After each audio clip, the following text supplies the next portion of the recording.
My guest today is Lindsay Redifer. Lindsay is a conversion copywriter and the head of Red Thread Marketing. She creates content strategies, does SEO research, and more for company blogs to help them drive organic traffic and stop buying online ads.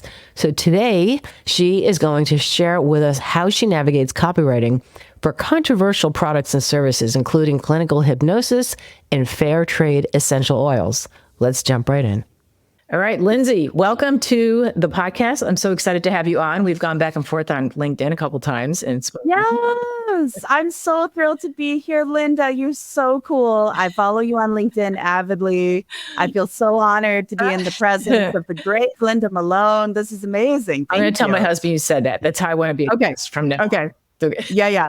I think everyone's spouse should hear like just effusive praise, from a third party. Right. Just so I can remember, like, I got a good one, like I have a prize on my hands. So I definitely play this for him. I always remind him, but he just rolls his eyes. We'll be watching something, he'll mention something like somebody's addressing another person as Your Majesty. And I go, that's what I want from you. Yes. Now be my footstool. That is what I want to hear. Jeez. Well, speaking of footstools, I don't know if I can segue from that into our topic today. But yeah, writing for health and wellness companies can be tough because, for one, everyone has an opinion, and a lot of times we've heard things, like we get bombarded, from all sides with all the information, misinformation about pretty much everything in that space. And there are some niches, though, that are particularly either people have a negative connotation or they don't understand it. And to write for a company or a brand that comes to you and says, I want you to write our copy, and you already are up against something like this. Can you talk a little bit about, because this has been something you've been writing for a couple of these brands recently. Yeah. And so I wanted to talk to you, how you overcome this. What are some of the things that you've encountered with what you're writing, that maybe some disbeliefs or misinformation or something that crop up with your topics? Well, I think disbelief is one thing, but there's this other thing that happens in health and wellness where you're working with people who are so niche that it's hard for them to remember that other people are not in that niche with them. And so it becomes hard for them to describe what they do. So one of the things that I've been tackling lately is clinical hypnosis. I've been working with a group called Pixos, and what they do is they offer web services for anyone who wants to offer clinical hypnosis, webinars, seminars, anything like that, kind of within that sphere. And the thing is, people who get into hypnosis get so deep into it. They're just like, it's just something that's so natural to them. It's like breathing, that when they meet someone like me who's never done it before, and I ask them hey, tell me about a session, they go off in this vocabulary that I've never heard before. and I'm like, okay. How can I reframe this question? Because I need them to say it in plain English for someone who's never done it before, because that's who they want as their customer. And so if you're out there, if you're thinking of starting a practice of something that's maybe a little esoteric, I would really encourage you to talk to someone who's never done it before and pay attention to their questions. Because that's who you're actually selling to. You're not selling to other clinicians. You're not selling to other hypnotists. So on top of that, I have never been hypnotized. And so I was like, okay, this is my client. This is what they're passionate about. It's not my job to say whether or not I stand by this. It's my job to sell it. So what I did was, to get myself on their team, was I read the science. And the science, luckily for me, is very new. It's very, or not new rather, but updated. And it's very clear. There are doctors that are actively using clinical hypnosis in their hospitals to help their patients. Hypnosis has been shown to be a very lasting, very effective therapy. A lot of people go for what's called like a one-off session, and they end up going for 6 months because they just are really blown away by the effects. And I had only heard of this for I want to quit smoking and cessation classes aren't working, or I want to lose weight and I'm impulsively eating. I'd heard of it more for breaking habits, but it's actually great for anxiety. It's great for depression. It's great for self-actualization and just building up your confidence. because sometimes our brains just kind of work against us. And so that's what I had to understand. I had to kind of dig into all that research. Yeah. And once I had the research on my side, then I was like, okay, what are my questions about clinical hypnosis? What do I want this to say as a newcomer? And so I kind of use that as like a guide of like, you know, how do I want to feel by the time I leave this place? What are my doubts about this service? And I just made those like the FAQs. And, you know, and I also just kind of dug into what do other clinical hypnotists do that I can look to as sort of like a measure of the competition, which I also really like to do. And I always read testimonials and read people's personal stories about their transformation, which for me, especially in health and wellness, is, I mean, I don't know how to do it without those. Yeah. So that's how I tackle something really tough like that. I love that because it's not, in that case, like what you were just describing, it can pertain to any business. You know, when you're in the business and you're speaking the language to all your coworkers and people who know the acronyms and the, you know, it's like with fitness. You know, when I have overheard other trainers at the gym. I used to be a trainer for like 20 years, but I hear trainers at the gym trying to impress their clients with, you know, by naming the muscles and it's like, I'm rolling my eyes. Like they just want flat abs. They want to lose weight. They don't care about their vastus medialis and whatever else you're throwing out there. You know? So it's almost like they need that outside perspective that you would have, you know? And so, like, if I were selling a fitness program, I would say this will give you energy because I know energy is like one thing that I really struggle with. And I know that if I worked out more, I would have more energy because I would have, you know, like a body that's got like better circulation and blah, blah, blah, blah, blah. But instead of focusing on all the mechanics or like the names of muscles, like you said, I'd just be like, guess what? If you work out every day, 30 minutes a day or whatever, you will have more energy to get through your day. Like for me, that's the selling point, you know? Yeah. And so the whole thing with the hypnosis, first of all, did you get hypnotized? Did you try it yourself? I still have not been hypnotized. I'm so disappointed. Like I keep dropping hints with the hypnotist. I'm like, you know, no one's ever hypnotized me before. I once heard that if you go into a movie theater and you watch a movie and you come out like, and you have to really reorient yourself, that shows you'd be a good, because I do that with reading a book. So I'm probably under hypnosis half of my life for all I know. You know? I think Good for you. But I love that you brought up, you know, because I think the first thing people would think about, they don't think about the clinical part of hypnosis. They think about like the sideshow, the magic tricks, and make this person cluck like a chicken. Or it's like you have to kind of overcome all that stuff too. Is that something you also like added? Like, are these, you know, will I remember the session? Will I be out of control? Like those. Oh yeah. People are genuinely scared that this is mind control. And the thing is, a hypnotist can't control your mind. Nobody can. Mm-hmm. But there is just this pervasive Hollywood version of hypnosis that we all grew up with it. It's just there. It's in the ether. And so we have to, one thing I want every clinical hypnotist to remember is that is a genuine fear that people have had for years and years and years. And then, you know, we all had that one party or that one, you know, thing that we went to where like a stage hypnotist was there and, you know, made someone do something crazy. That does not sell the product. Like that makes people more scared if they're already really inhibited and really nervous. So you have to tackle that head on. Yeah. So you have to overcome what you know are going to be the objections or fears, you know, in this case. And being out of control or having somebody take over your mind. I mean, that's one of the biggest fears. Like what, you know, because I've seen some, this is going to sound funny, but I've seen these shows about alien abductions, you know, and people, they are put under hypnosis and they recreate this whole thing. And so there's a lot of talk about like, oh, well, these ideas are in their head from other situations or they're still making it up. And, you know, there's just a lot of negativity. So how does your process for this differ, or does it, from just a kind of a traditional, you know, another health related topic that isn't so, or brand that isn't so controversial? I just really lean hard into the science. I get away from all the hearsay. I get away from all the kind of gossipy mumbo jumbo side of it and the debate of it. And I just say, like, let's look at this study. And I'll link to studies from a website. I don't care, because I want people to see like, this is legit. This is not a scammer trying to take your money. This is someone who wants to help you. And unfortunately, there's a lot of forces working against them, but you can be one of the lucky ones to see the truth. Like I try and give it like that bit of a push without being quite so direct about it. Yeah. Because I think when people see a hard study from like, Harvard or from like this really elite group in Britain or something like that, and they see that money has gone into studying this, the results are positive, and they back up what this clinician is saying, then people are like, okay, maybe I can sign up for a one-off session and see what I think.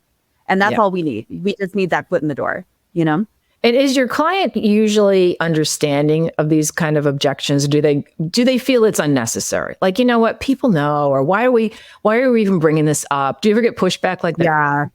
Oh, absolutely. Absolutely. And it comes in that refusal to break down, like, what is a session? What do you do? I don't know if they feel like it's already out there and they don't need to explain it, which is not true, unfortunately. Or if they feel like, oh, if I say all that, people will feel like they don't need to come in, or someone might steal my technique. Because a lot of clinicians have been developing like special techniques. Like I just wrote one for a woman who specializes in anxiety for other women. And she got a little bit into the nuts and bolts of her session. Mm-hmm. And that was like the most I could get out of any clinical hypnotist. Like, and I think, again, that comes from just being so niche and being so in their own community that once they take a step outside of it, they're like, I have to explain that. Like they just get that separation, which unfortunately, does not help them at all. So again, like if you're out there and you're trying to sell hypnotism, take that step outside, like do that on your own, so that when your marketing person asks you those questions, you can be like, oh, a session lasts an hour and a half.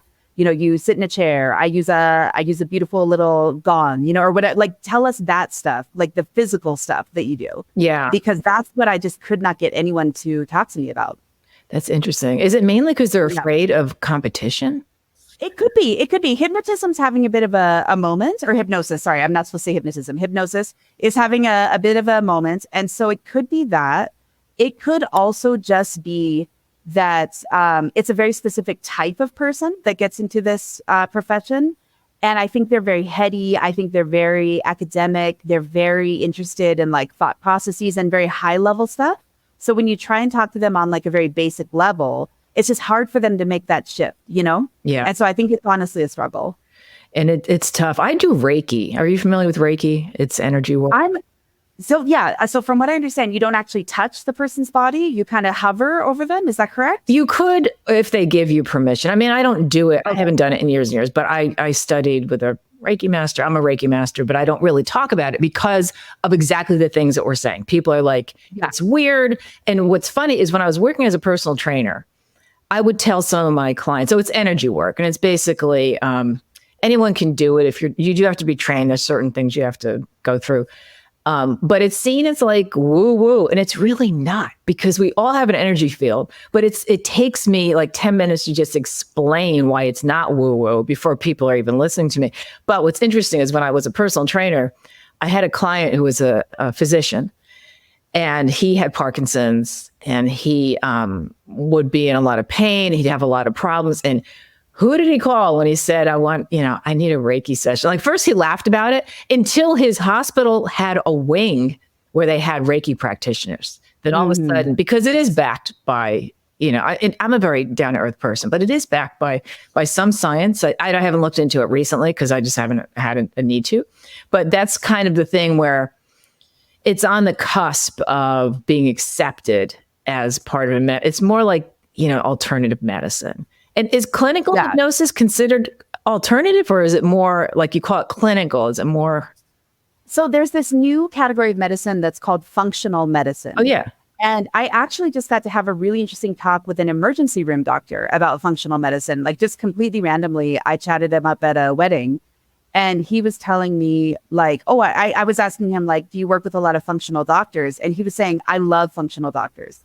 Functional doctors help my patients feel safe. They speed up their recovery time. They help them with pain that we can't locate. So he was saying that his hospital works with acupuncture. They work with with hypnosis. They do things like energy work. And he said, there was some pushback originally, but it is working. Like I'm seeing it every day. And he said, it's not taking the place of anything that I do, but rather it's making what I do more effective. Yeah. And so I think we have to start thinking of it as like Western medicine and functional medicine. And those two things can go together. You can do one or the other.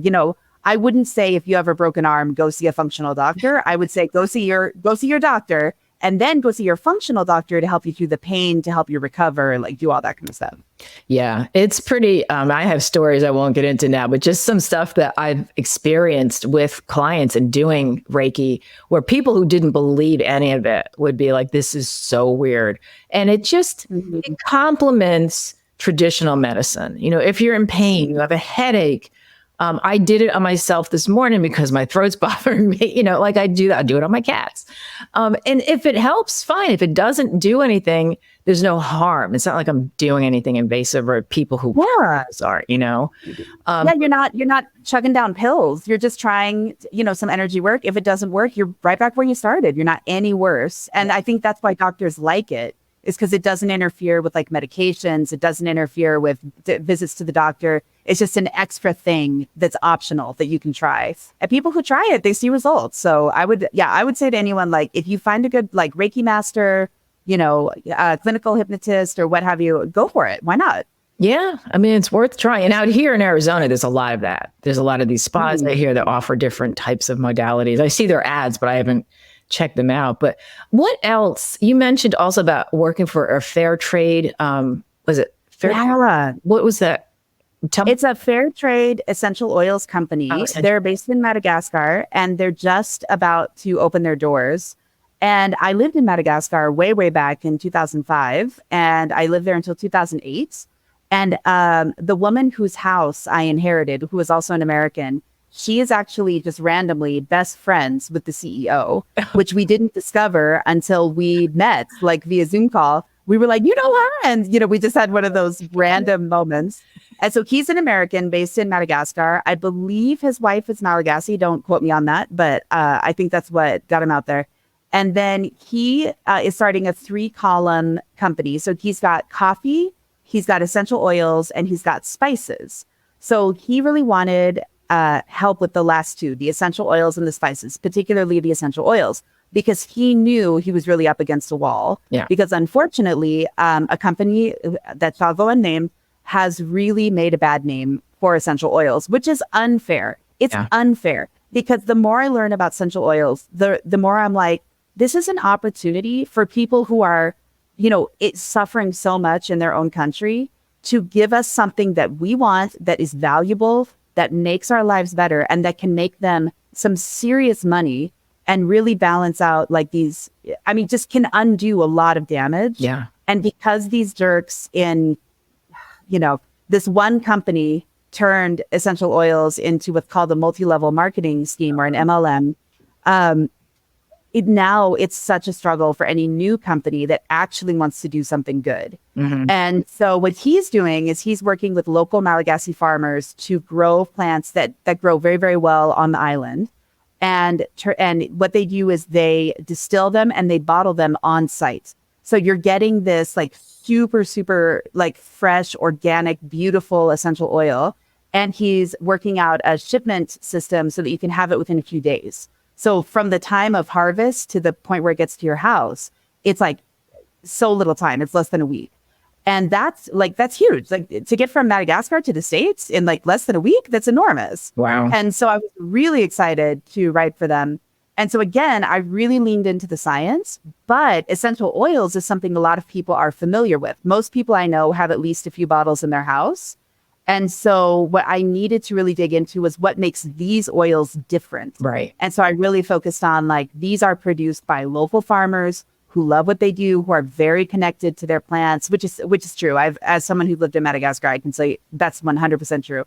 And we are helping them rebuild their wealth with something that they want to make and something that they know how to do. They're also, they're farming organically, they're bottling, by hand. Just all these things are happening to create as many jobs as possible, get as many people paid as possible. and at the same time create this really high quality product. So I had a lot of good things in my favor there. Yeah. So that was we were off to a great start in this one. Did it help that you lived in Madagascar? Yeah, because I knew how to talk about it. A lot of articles, like, have you ever lived somewhere that people just kind of don't understand? Have you like visited somewhere and been like, wow, people really don't get this place? Not the exotic. I've just been on each coast, the East Coast, West Coast. Nobody understands either one, but not in the way that you're talking about. There's stereotypes, you know. And when I moved to California, now I'm in Arizona. When I moved to California, I had so many people ask me. They skipped over asking me if I was from the East Coast and just went to, what part of New York are you from? And I've been working on that accent for 20 years to try not to, because I know that there are certain words that would give me away. And somebody else said it was just my attitude. I had New York attitude, so I don't know. And I do. And I don't make any apologies for it. What's with you? New York attitude is great.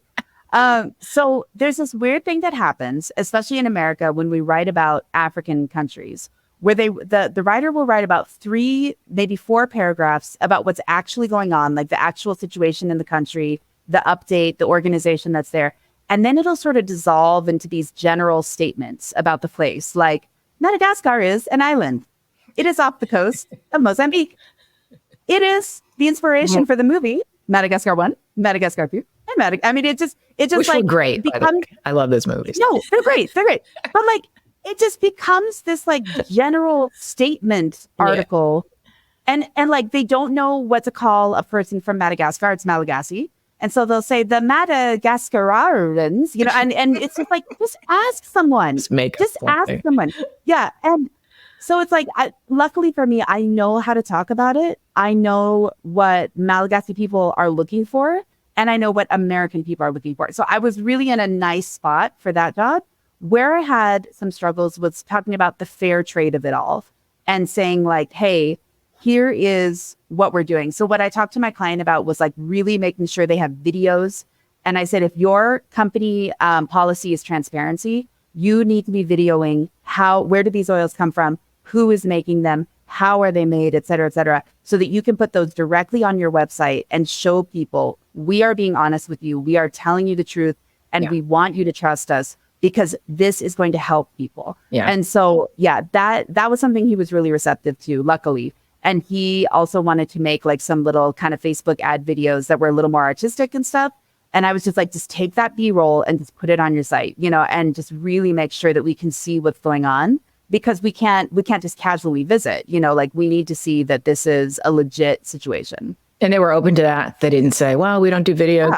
Yeah. Okay. No, he was immediately like, we are making videos like crazy. He even hired like local videographers because Madagascar has not a lot of media. They have some. Well, I should correct myself. When I lived there was not a lot of local media. But like now that cell phones are there and like cameras are much cheaper and easier to get a hold of, I'm sure there's a lot more, because they're very passionate about like movies, and, you know, they were really excited about social media once they got access to it and all that kind of stuff. So I'm sure it's much easier to make videos over there now. Have they seen the movies, Madagascar? They're cartoons, right? The ones you're talking about? We are. You know, those came out just as I was going over to the country. And when I was there, they were getting everything about like 10 years late, because they get everything after South Africa and after, do you know the islands like Réunion and the Seychelles that are way, way out in the Indian Ocean? I know where the Indian is, but no. they're like rich British like getaways kind of places. And so like those places would kind of gobble up all the stuff, and then whatever they didn't want went to Madagascar. So Madagascar was always getting stuff really late. And on top of that, like people are poor there. It's the 10th poorest country in the world, as far as I know. And so I don't even think they'd heard of it when I was over there. Now, after I left, maybe they got to see them. I don't know. But when I was there, they got to see like really bad, like kung fu movies from China. They got to see like really horrible, like, French B movies and that kind of stuff. So they weren't getting a lot of Hollywood releases while I was there. Because those are hilarious. I mean, I love like a really good comedy, and it's just so smart. Those movies were just great. But People lost their mind over them. Yeah. Yeah, just kind of a side question. What exactly does it mean by fair trade? Because I see fair trade coffee, fair trade. So what does that refer to? So I've looked it up officially. I'm going to do my best to paraphrase it. But basically what it means is that the people who are creating the thing are getting paid a wage that fairly reflects their labor. Okay. And that does not take advantage of them. So that's kind of the broad stroke. So what that breaks down to, like in math, I'm not quite sure. I don't know like what the percentages are and all of that. But like a lot of people go to Madagascar and make people like mine for them, farm for them. And I mean, I've heard people openly admit that they don't even pay them. They're just like, well, I'll pay you when I can, or like, I'll pay you in food. And so it's basically saying, I won't do that. I will give them money and I will put them in charge of their own finances. So that to me is kind of the heart and soul of fair trade. Like I'll never forget when I met this guy who was running a company. And he was like, yeah, I don't even pay my workers. And he said it like it was nothing. Like it was nothing. And I was like, what is happening? The guy said it to me on vacation. He spent money on a vacation and not on his workers. I was losing my mind. It was so insane. Why would people even do that? Like, why would they agree to that? Maybe for room and board, or not even? I think, yeah, it's room and board. It's 3 meals a day. Yeah. And it's the ability to say, I have a job, which, in a lot of third world countries, jobs are few and far between. You're very lucky to be employed at all. Wow. And the thing is, bosses know that. Like when they have that much power and that much sway, and law enforcement can be easily bribed, it's just no one's stopping you, And so that's where we need just better companies, like hiring these third world workers, because I mean, it's like so many other industries. As soon as people see they can get away with it, they will. They'll just go for it. Yeah, that's such a sad commentary on, sometimes I hear these things. I'm like, how am I on this planet? Like, where's that meteor that they're promising us every year? Come on, meteor.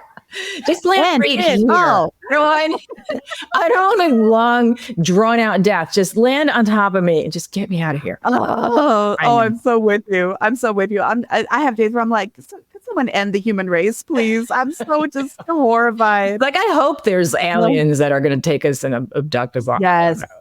But yeah, how do people, like, how are your clients finding you? Do you do cold outreach? How do you get like clients? So this is something I'm working on, because my cold outreach is not great. What I'm really good at is throwing myself into a project. Like once the client has me on their team, I am devout. I'm almost more like congregation member than I am like employee. I like that too. I have this insane work ethic where like, if you tell me I need to be on a plane at 4 a.m. to go to Newark, New Jersey for a breakfast meeting, like I will do it. I will pay for the ticket myself because you are my client and I will do anything for you. And that has worked against me sometimes, and it's worked for me sometimes. Where I struggle is, even though I know what a good worker I am, is when I go to present myself, I really struggle. So lately I've been finding people on LinkedIn, because I find that with LinkedIn, I can present myself a certain way. And I kind of like the LinkedIn Messenger as like a good place to pitch people, because I can leave them a voice note. I can, like maybe make a little video. I can just have a bit of a more controlled presentation. I don't like spiral into a big pile of nerves. And at the same time, someone can go and read like testimonials about me. They can go see, they can see links to my articles that I've written, like all that kind of stuff. And so I like LinkedIn as a way to meet potential clients right now. Yeah. We'll see how long that lasts. Yeah.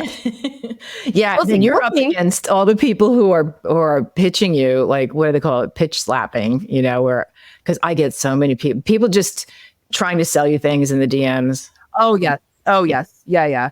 Yeah, I try and avoid that. I try and just have a conversation. So I have a lovely job coach. Her name is Samar, and she is just an amazing email marketer. And I know she really is. Yeah. Oh, yeah, you know Samar. Yeah. I don't know her, but I know of her, because she's enjoying the group, right? Yeah. Yes. Yeah. Yes. And man, if you're looking for an awesome copywriter, she's incredible. And so Samar really encourages copywriters just be very generous. Like, go ahead and present somebody like a full marketing plan. Tell them why they should do these things. Tell them how you can like project results with these different things. Show them like SEO tests, all that kind of stuff, and just be very, very generous with your knowledge, because then people are going to be like, oh man, I need you. Yeah.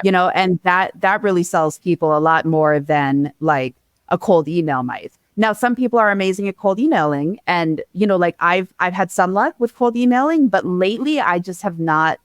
I don't know. We in Spanish they call it the ganas, like kind of the get up and go, like to do it, And with you, so I have a hard time with it. Yeah, I'm very hesitant, but email is a very effective way to reach people. I'm trying to shift gears a bit into social media, so we'll see how that goes. Yeah, that's awesome. Yeah, I'm with you on the cold emails, and it's funny because I've had a couple cold emails that have turned into clients, but it's also been it's because I've started kind of a nurturing thing. Like I'll send a cold email. This happened recently, and I had someone reach out to me. We had a meeting, and she didn't hire me immediately, but we've gone back and forth. She's my ideal target client, and she knows it. And she says, I just haven't had time to sit down and figure out how I could fit you in. And so I'm about to follow up with her, but it's not easy, and it's working the numbers, and most people don't respond, it's so you just have to. Yeah. I think that's why I don't like it, is because you're ready, but they're not necessarily ready. And I think that's why it's nice to have a good platform on something like Medium or LinkedIn. Like those are my two personal favorites. I'm trying to make friends with TikTok as a marketer, because I feel like it is a good place to reach so many people, but you really have to be smart about it. You really have to be very targeted, and at the same time, not too targeted. There's this really interesting balance that you have to do. And so, I think that's why I like LinkedIn, because it's just like, I'm here for work. Right. I'm here for a job. I'm here to offer you a service. I love Medium because it's like, I had this interesting article. I wanted to publish it. Here it is. And so like, it's very, very straightforward approaches in both. Have you heard of Substack, or have you used it? Oh yeah. Because I got on that and I haven't done anything with it. But it's something they had some issues lately. I won't get into it because I don't have the details, but check out what's going on with the company, because I've been reading some negative stuff. Okay. Because they're always bashing LinkedIn. And so it's like, I guess you go after that. It's like, I used to be on LinkedIn, because right now I'm in the lurking stage. I'm just not sure how to position anything I post. I posted a couple things on Medium, but anything that you choose, you really have to be consistent about it, whether it's LinkedIn, whether it's Substack, but, and so there's so much you can, so many rabbit holes you can get into that. I know. I was watching a video just yesterday of like, here's what I would do if I were starting Instagram in 2024. And like, here's how you can edit within the TikTok app and not get a third-party app. And just like those two videos got me completely convinced that I should like leave everything I'm doing and devote myself to social media. Right. It like right away, I was just like, oh my God, like it's so easy to get sucked in so fast. Yeah. Like when people say that they've built a whole career off of social media, I'm like, I get it. Like it's all become like each one is like its own little universe, Oh, I know. Yeah. It's really incredible. Yeah, exactly. Well, just one last question. So if you were to give advice to a copywriter who said, I really want to target like these kind of alternative medicine ideas or something, what would you tell them if they're just really have only written for like traditional meaning, your regular health and wellness, like, but if they want to branch into what you like, say what you do with essential oils or something. Yeah. What advice would you give them as far as what approach would you tell them to take? So I would ask them to really reflect on how do they connect with things? Like, do they need to connect face to face? Do they connect by reading? Do they connect via social media accounts? And then I would encourage them to really spend time in that space. So if you need a face-to-face connection, I would say like go to a health and wellness fair, go to a convention, and just talk to people. Yeah. Just tell them like, I'm a marketer. This segment is really interesting to me. I want to learn more about it. Get on a Reddit space if you find one of those. Start reading articles about it. Find websites that you really like, and then just spend time in those spaces. So one thing that I've learned recently is the comment section is a community. It's small, but it's a community. And that's a great place to learn a lot about whatever it is that you want to get into. And then there's this wonderful app that you can put. I don't think it works on mobile, but it works really well on desktop and laptop. It's called Page Edit. And what I would do is I would find a website in the health and wellness sphere, turn on Page Edit. And what that app lets you do is actually edit the headlines and the subheads of the site without changing the actual site. You just sort of do like a little dummy version of the site and just practice. And then when it's time to pitch a client, what you can do is you can make them a little video, or you can use your Page Edit to take screenshots and say, hey, I was looking at your website and I got this brainstorm for a headline. Imagine if your hero section looked like this. And that way you actually have something to show them. You know, like when, like before Google did all these algorithm changes, I was doing SEO analyses on different potential clients. And I would show them like, okay, here are the keywords you have now. Here's the potential traffic that you're getting. Great.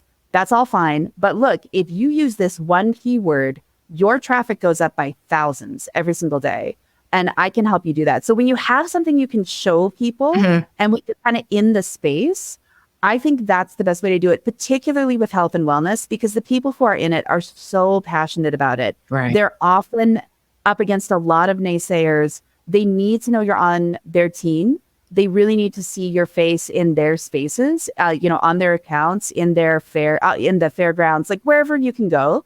And they need to know that you've really got their back and that you understand what the outsiders are saying. Right. So you know how to convert them into believers and just show them that this is not hokum, What I love about that is even beginners can do that. Even if you don't have a portfolio, you can see. Oh, absolutely. Yeah, because I talk about that all the time in Joanna's, group. It's like, what do you do if you're just getting started? It's like, well, take what you just said, just do your own before and after and show people. So that's awesome. This has been so much fun. And I've learned a lot just from listening to you. I've learned all about fair trade and all that. I didn't know about that. So where can people find you if they want to know more about you or hire you? So you can hire me right off of LinkedIn. There's a link to my website right on my profile. You can also find me on Medium if you'd like to read some of my writing. I just got into doing analyses of moments in marketing history, and that's been a lot of fun. The specific publication I write for is called Better Marketing. So if you go to medium.com and just hunt around for marketing stuff, you will probably find me. I have an article up right now that's about Folgers Coffee and how they did some insult marketing on women to get women to buy coffee. It was a really, really fun story to write. Well, thank you so much, Lindsay. This has been great. I really appreciate you taking the time today. Thank you, Linda. Thank you so much. This was a blast.